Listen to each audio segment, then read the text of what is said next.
না না না, হাবোর্ডের সাথে ইলেকশন কমিশনের কোনো ক্যাম্পেইনের জন্য না ওটা ইলেকশন, আমরা টাকাটা দিচ্ছি ইলেকশন কমিশনকে। ইলেকশন কমিশন খরচ করে ল এনফোর্সিং, তারপর রিটার্নিং এইগুলো যথেষ্ট কঠিন হিসাব রক্ষা করছে। হাইবোর্ডের জন্য কি কোথায় ঘুরে ঘুরে করলো কি বললো ওটার জন্য আমরা ইলেকট্রা রেফ্রিজারেটর, খাবার তাজা তো জীবন তাজা।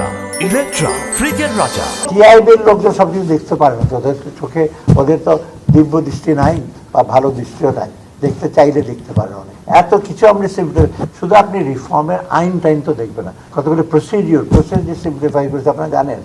আগে আপনার বাইরের ওই জার্নাল স্কিম পারমিশন নিতে হবে, আমরা বলছি না অটোমেটিক্যালি নিতে হবে, এগুলো আপনারা দেখেন না কেন কি করেছে আপনারা।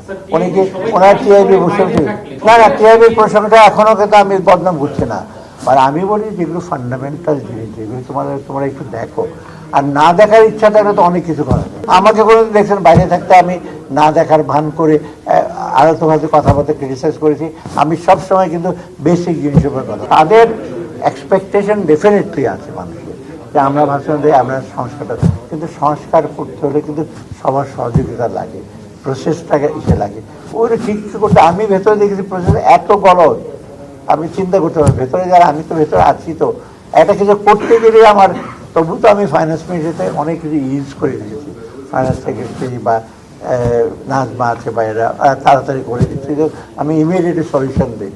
অন্যরা তো পারছে না, তো দেখেন না তাদের তো অনেক ফ্রাস্ট্রেশন আছে অনেক অ্যাডভাইজারের।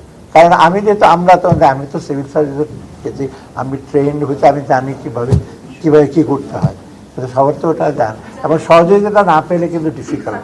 আমি ফ্র্যাঙ্কলি বলি বাংলাদেশের মতো জায়গাটা কাজ করতে রিয়েলি ডিফিকাল্ট। মানে এখানে প্রসেসগুলো এত কমপ্লিকেটেড, এত বেশি ইন্টারভিউ উইথ প্রবলেম, এটাতে জট ছাড়ানো